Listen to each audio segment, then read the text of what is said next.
for today. I'm Sophie, your pilot into the universe of Chinese. We're going to continue our journey in learning just a little bit more.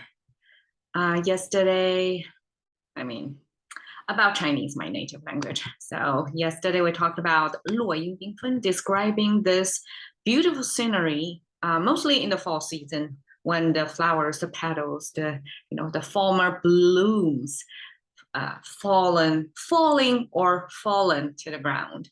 And 缤纷, we use that to mean, just like the scenery depicted. There are a lot, like massive quantity of the fallen flowers, and also they are not, neatly packed together. Instead, they are kind of fall naturally located to wherever they fall. So that's 落英缤纷. Today we are going to continue with 英. In 真心英雄. Okay, this is a contemporary expression. Actually, it's a title of a song or a movie. But we can see how the contemporary Chinese use Chinese to make some song titles. For the song to be popular, song title is important too. It contributes to the popularity, and this is one of the most popular songs in the 1990s. You can hear people sing that. That's probably one of the top ordered karaoke song in China. Okay. 真心英雄, let's go one by one. 真, it means true or truth seeking.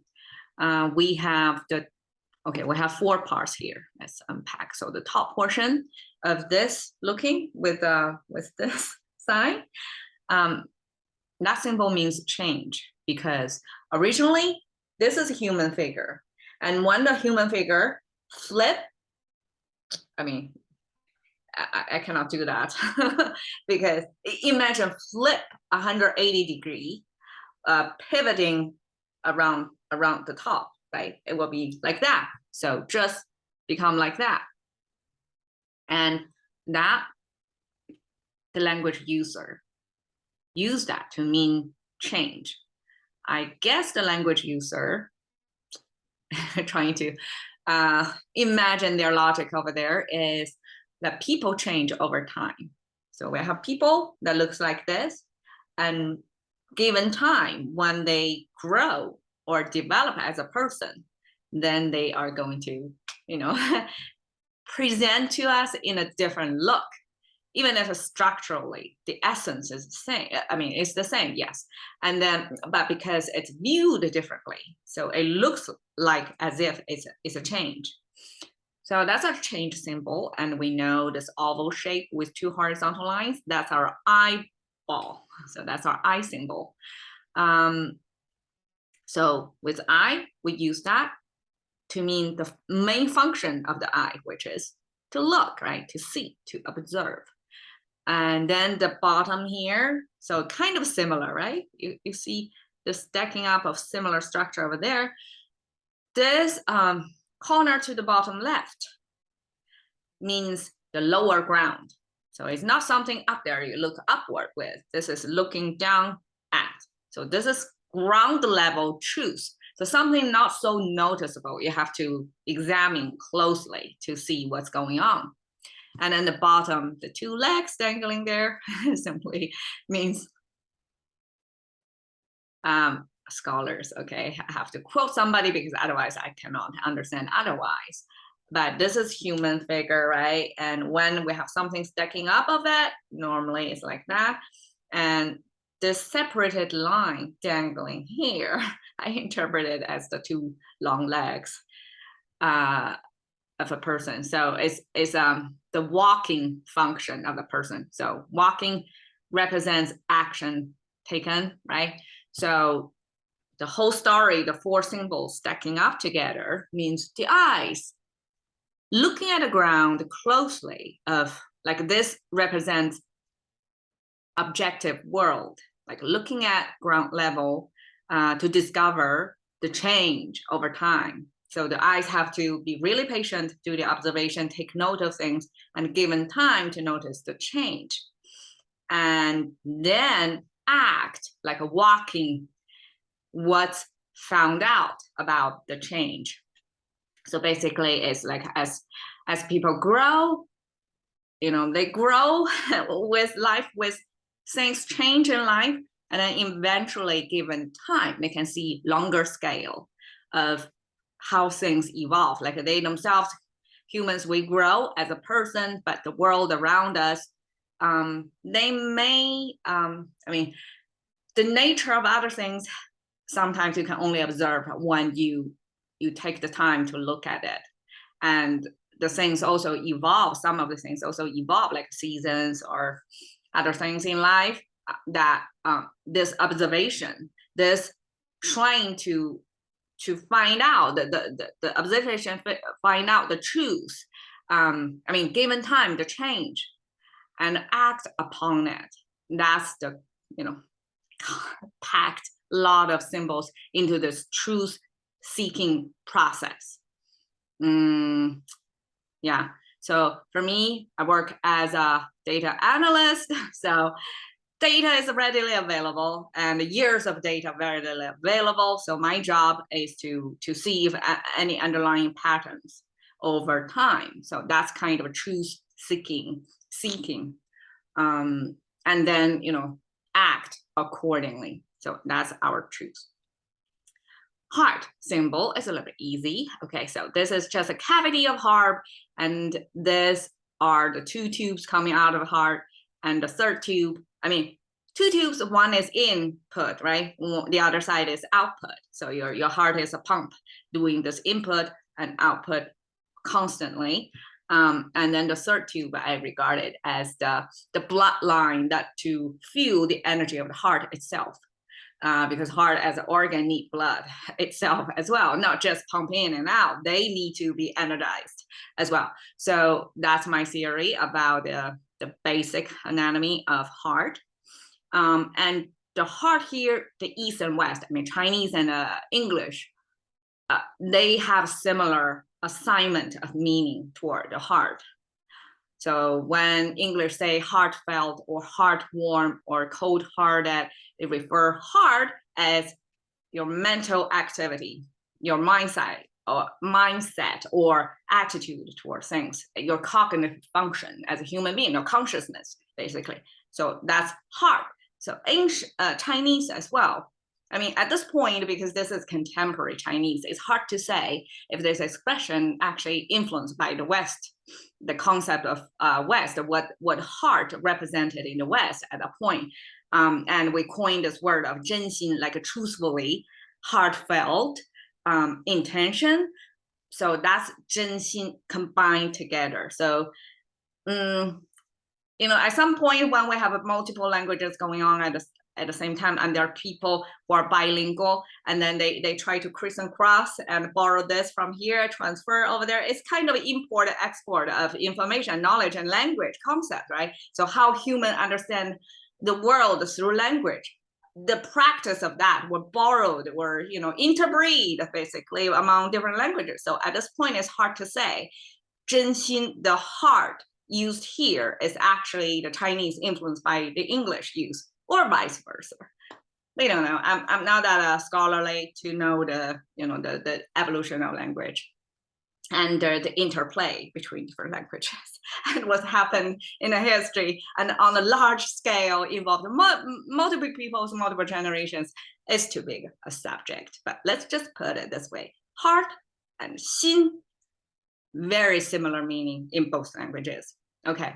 英, we have this. Last time in 落英缤纷, we talked about this is a kind of flower that only bloom, doesn't come to fruition. That's a type of flower that's going to fall. They had their beautiful moment. They probably done their job to attract pollen distributors like bees, right? And coming over. And for the flowers that does carry the function of reproduction, they probably benefit from it. I don't know. I know little about plants. But over here, just by the language itself, it looks like, okay, it's a plant-based symbol, right? So we have forever, whatever plant it's related to, always this type of symbol. And there's multitude, two of them, that means multitude of that. And this, according to some scholar, this is the leaves wrapping around the flower. So it's kind of the protector of the flower. So like before the flower becomes a flower, it was wrapped in these leaves, right? And when the flower start to bloom, and then the leaves kind of get to the side. So this is kind of a wrapping, and then it's connected, it's still like one unit, and then this pointer of this arrow thing kind of pointing toward the middle of it. And the two, I mean, it's probably a structural depiction of how this type of non-fruit bearing flowers look like. It doesn't have the male and the female. Sorry, I still didn't check the English word for that. You know, the pollen carriers, the pollen holders, the poles, right? It's not like that. Versus another type of we saw in D. In another language, in another character that depicts the whole structure of a flower. That one got the female and the male parts on it to mean it's actually a fruit bearing type of flower. So this is the non-fruit bearing ones, but still it's like in the middle.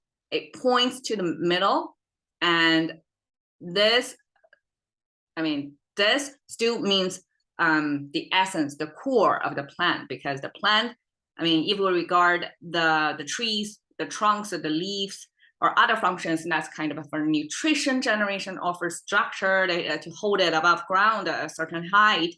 Those are more like a functional part of it. And then the flower has their language, right? So I guess like a flower is the way of the tree's language to communicate with the surroundings, the neighbors, the non-tree species, to help them pollinize, to help them reproduce, right? So this is still, even if it's non-fruit bearing flowers, these are the essence, the core, the main purpose of that tree. It's like to bear flowers, to bloom. So that's what trees do, right? Flowery trees do. Okay, so that's over time, that essence, that's the core mission or the best part of the tree, was extended to mean outstanding. Like that's the, yeah, basically the best part.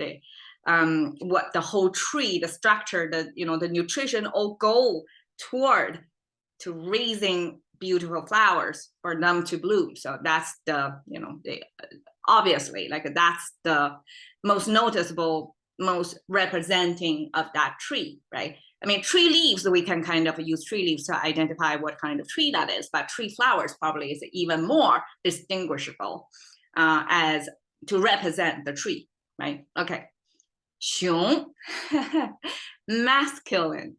Even if I've seen this word a lot of times in Chinese, and especially, I mean, in Chinese, just like in English, masculine and femininity. So all that opposing dichotomy of different genders, it has an important importance in the language. Not so much in comparison to English, like English and other languages that got gendered, embedded in each of their nouns, right? That's kind of to the extreme. Everything like a table or a chair got their gender, okay? But Chinese don't. So Chinese, in a sense, de-escalate or de-emphasize the gender roles there. Probably because female doesn't really have much of a voice over time. So by default, whatever language put out there is men's word. Like men read it, men consume it, men pass it down. Women, very little influence in there, very little input in there. So, I mean, the language overall is mostly masculine, basically. But masculine as a feature, as a character, as a strong polarized definition of gender, has this interesting origin in Chinese. We use this bird symbol on the right side as a bird, as I guess as the meaning maker of something living, lively. So it's a bird. It's easily visible as something alive, right? And then it has a beak, it has feathers. I mean, Chinese have, this is the spine, right? This is the feathers, and these are the aerodynamic, neatly tucked behind the little feet of the bird. So that's the bird, very, I mean, as succinctly and elegantly expressed as possible as a visual symbol for bird in nature. And then the left side is what make it masculine, okay? Bird by itself, at least to humans, like we don't really think about the gender of bird, right? It doesn't really matter that much to us unless it's egg bearing. If it's a hen or rooster, then that probably, matter to us. But just a bird in the nature, probably gender doesn't matter that much. But we combine the left side gender icon to the bird to create a masculine character. So the left side, okay, have this 3-finger hand symbol over there. And then there's this weird structure protruding over it. That, according to some scholars, means the muscles bulging on your arm, basically. So this is kind of a long stretched arm, right? Hand symbol is at the end of the arm, but the staff here is probably the arm segment. And this is probably misplaced. It's more like, to me, your bicep over there. The most identifiable or visible male or masculinity observed by language creators is, your bicep. If you have a big muscle lump over there, that means you're masculine, because very unlikely females grow that feature on their arm, right? So that's our representation of masculine. So outstanding masculine, can you guess what that is? 英雄 in Chinese concept means hero. And if it's a heroine, we add a woman in front of hero. We have to emphasize, okay, that's 女英雄, because 英雄 by default is a man, it's a masculine, it's even in that character. And okay, 英雄 here just means somebody who's sacrificed, right? 英雄 in the Western, in English concept as well, is like somebody who's sacrificed something about themselves for the benefit of the community. So that's the definition of 英雄, I mean, to my understanding, right? So 雄 here is a gender designation of that. Okay, so it's male. I mean, male by itself is probably not enough. It has to have some masculinity over there. So it's muscle power. So there are some power in there. But just by power itself is not enough. So this is just means this guy has the capability, have the muscle power to do something. And what that person does is going to be, distinguish itself or not, right? To become outstanding male or not. So this 英雄 in Chinese concept actually means the outstanding male figure, and who 英雄, I think it gotta come from this translation from English, because I don't see 英雄 in older Chinese expressions. Maybe only toward recent hundreds of years, centuries could have this. I mean, the origin of that is, I'll need more research on that. But this concept, the sound of it sounds like contemporary. It sounds modern translation of a Western concept. So Chinese, we coined the word the male, and I mean the muscle power, masculinity, plus this outstanding. So that is our definition of 英雄. And also Chinese as a culture, this outstanding quality is not encouraged. So your individuality, your contribution to society as an individual make an outproportional impact on the community. Probably, I mean, we have 光宗耀祖. That is to glorify your surname, your family, your bloodline.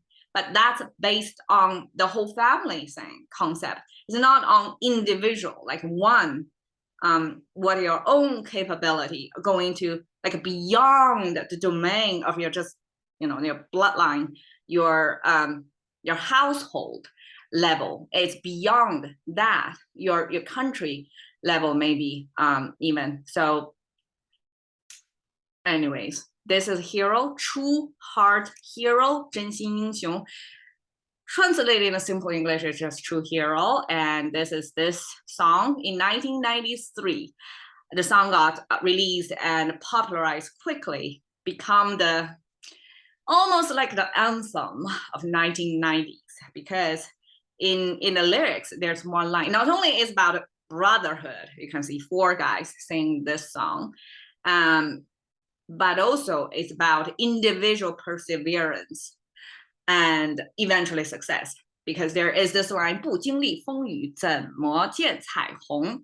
It's like if you're not going through storms, like a windy day, not windy, okay, windy, rainy days, if you're not suffering, how are you going to, so how are you going to see 见彩虹, colorful rainbow? So that's just rainbow. So rainbow is the reward at the end. So the sequence is that you have to have rain first before you can see rainbow. So that's the logic. So you have to suffer for first before you achieve something. And then that make it the second line, 没有人能随随便便成功. That's like nobody can succeed casually. Like putting an effort or stick it out for long, like go through this rainy season. Nobody can succeed without that. Nobody can casually succeed. I guess it's true to a large degree. And that feeling of perseverance through rainstorms and get to be successful in the end, that is so much in sync with the mentality of people in the 90s, because that's right at the beginning of the change of China's policy, that a whole generation of people who weren't having this opportunity to be individually successful finally got this chance. And by the 1990s, the societal conditions or policy conditions were even more favorable to encourage individual success. So at that time, a lot of entrepreneurship, people really put in hard work, work hard, work smart, and eventually some, today, the new generation of wealthy people, millionaires, billionaires, you see came from China, probably that the seed, they all must have, in so much inspired or in sync with this mentality of going through tough times and then you're going to succeed. So this is 1993, 真心英雄. Cash into the currency of thinking by one word a day with Sophie. See you another day.